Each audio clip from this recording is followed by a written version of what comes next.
Bom dia, boa noite. Shavuot, uma boa semana para todos. Shabbat Shalom, Mashiach, Now, redenção completa, verdadeira, definitiva, para o mundo inteiro aqui e agora já.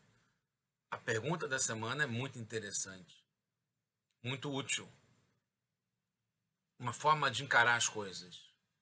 Você é parte do problema ou da solução?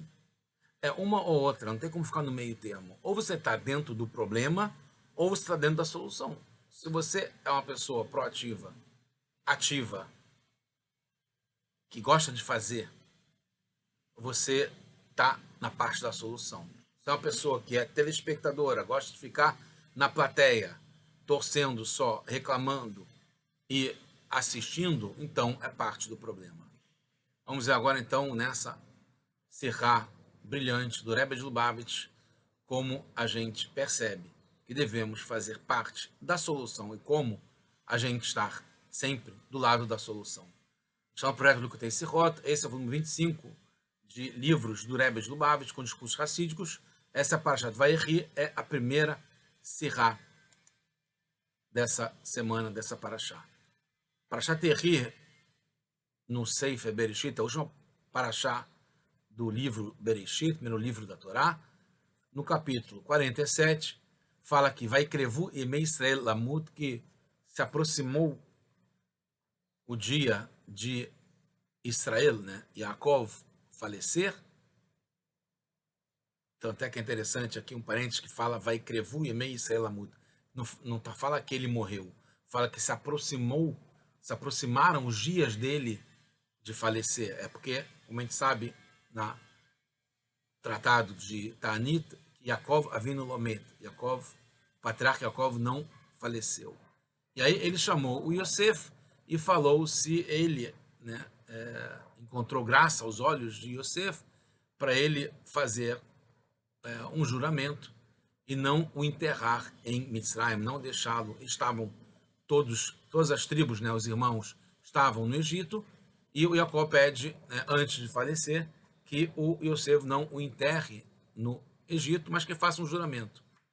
E aí ele fala que eu quero me deitar, né, ou ser enterrado junto com os meus pais, né, e então você vai me elevar de Mitzrayim. Nessatane vai me levar de Mitzrayim e vai me enterrar junto com o lugar, né, a sepultura deles.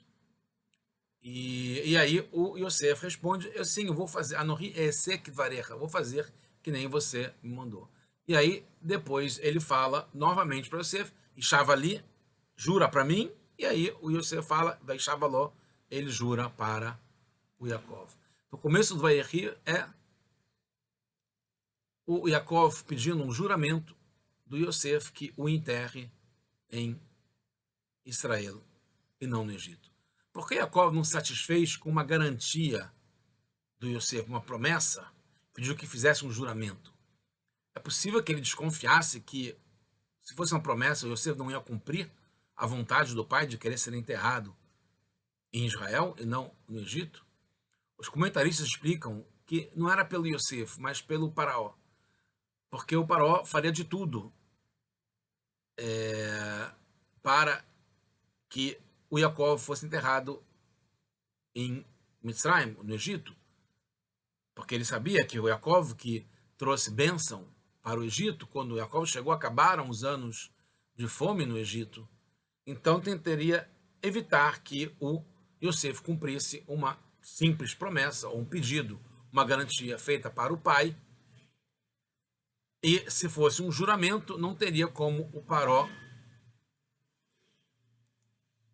forçasse o Yosef a renunciar ao juramento do pai, do Yaakov, de enterrá-lo em Israel e não no Egito. O Rashi explica o sentido literal da Torá.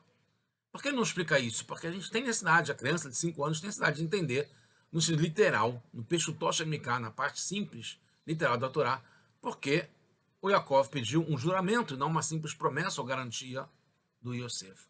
Além disso, o conteúdo é explicado, esse meu conteúdo, porque foi através do juramento para o Paró e não para o Yosef, propriamente dito, o Rashi explica, só que mais tarde, na Parashat Vayechi, justamente, Bereshit Nun, né, capítulo 50, Vaparó ale ukvor et avir kasher ishbiacha.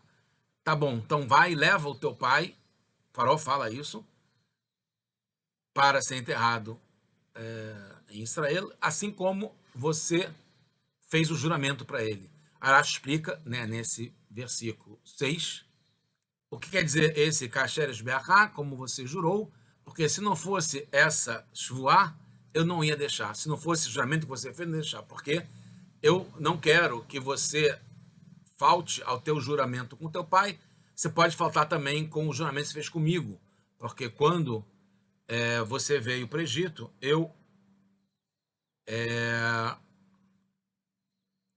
fiz você jurar que não ia contar para ninguém, que eu não sabia as 70 línguas que o Faraó tem que saber, porque eu não sabia hebraico.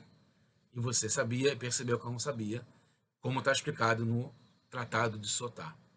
Então, o Faraó, o Yaakov, teve necessidade de fazer o Yosef jurar, para que quando fosse pedir para o Faraó enterrá-lo em Israel, não no Egito, o Faraó não se sentisse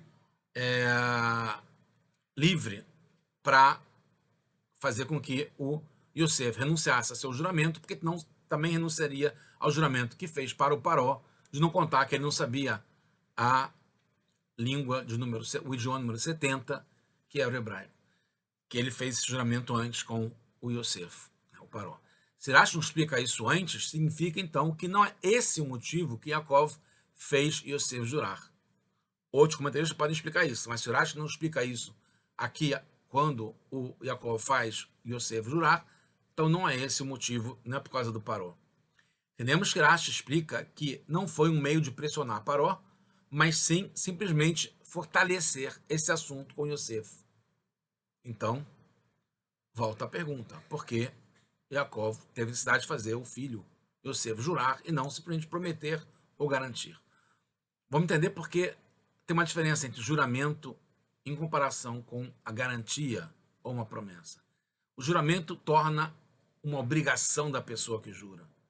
Apesar de todos os possíveis impedimentos ou obstáculos que a pessoa vai ter para cumprir, ela vai fazer sem concessões.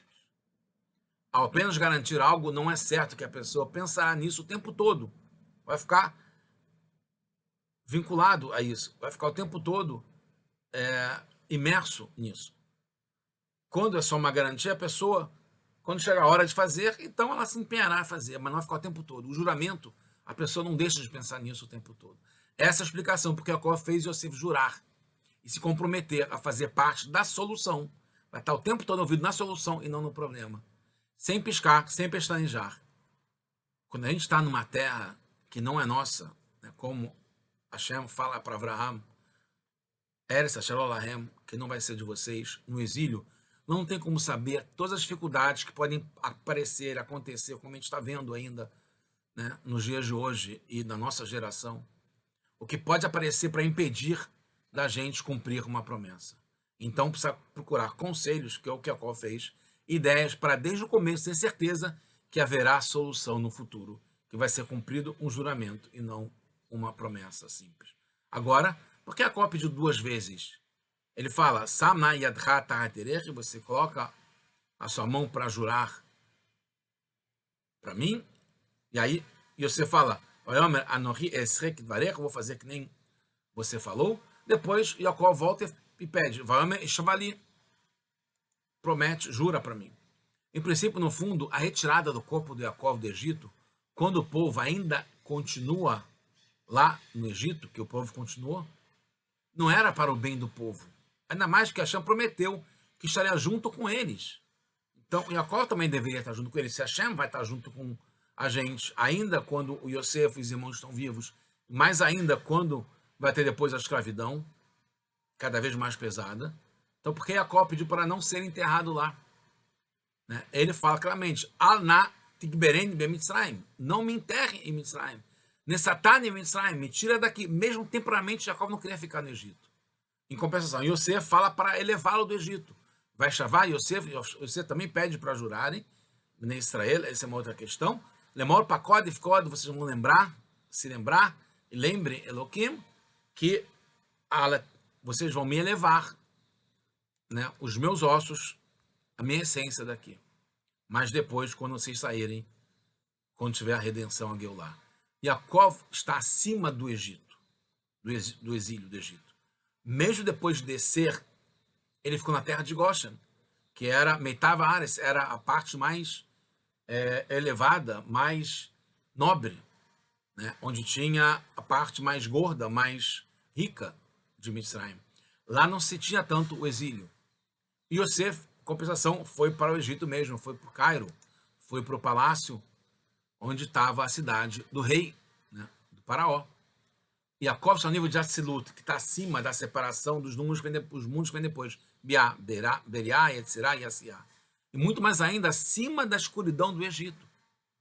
Yosef já é Yesod, já tem um nível que vai influenciar o mundo aqui embaixo, né, já passando por todos os mundos. Então Yosef leva isso até a parte mais baixa do mundo, né, a parte mais promíscua, mais baixa, que é o Egito. Mesmo assim, o objetivo da descida é para a subida depois. Yosef também quer subir depois. Assim que o caixão do Yosef ficou lá esse tempo todo. E ajudou o povo depois a sair e se elevar. E elevar todas as faíscas que tinham, faíscas divinas que tinham lá no Egito. Mas por que Yaakov não queria fazer parte disso também? Não deixou seu caixão lá no Egito para ajudar nessa elevação das faíscas que tinham no Egito. Está explicado no Tratado de Brachot, na página 5, Beit, Ein Havush Matir Atzmo Me Beit Asurim. Uma pessoa que está presa não tem como se soltar sozinha, se livrar sozinha da prisão. O povo precisava se ligar com um nível que estivesse acima do Egito, fora da prisão. Né? Como está explicado, Barak é de avua, que o filho é como os pés do pai. Ele segue, se assemelha ao pai, que está acima da prisão. Então o pai está acima da prisão e eu consegui resgatar e tirar o filho da prisão, do exílio do Egito.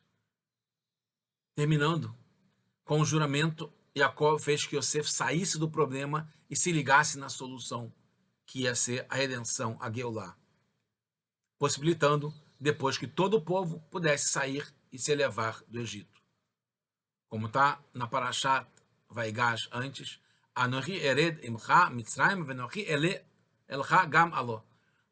Hashem fala, promete, garante para Yaakov que eu vou descer com vocês para Mitzrayim, mas também eu vou subindo. Por mais que alguém esteja numa situação boa nesse exílio que está aqui agora, tanto materialmente quanto espiritualmente, alguém que pode estar estudando Torá, cumprindo mitzvot, tem uma vida boa, espiritualmente verdadeira, como na Parashat Vayechi, que Yaakov passa os seus melhores anos, 17 anos da sua vida, Tov, o bom no Egito, porque ele tinha lá um Beit Talmud, tinha lá uma Yeshivá no Egito.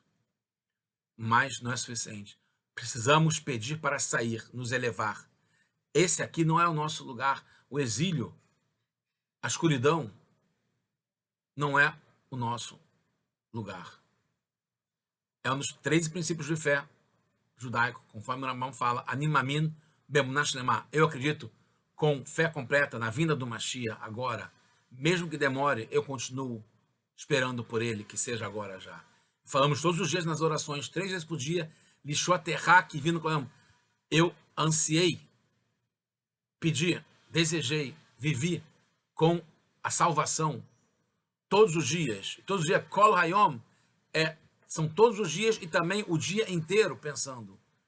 E aí a gente vai ver que a luz vai ser maior ainda quando ela vem da própria escuridão, se agora já Mashiach não.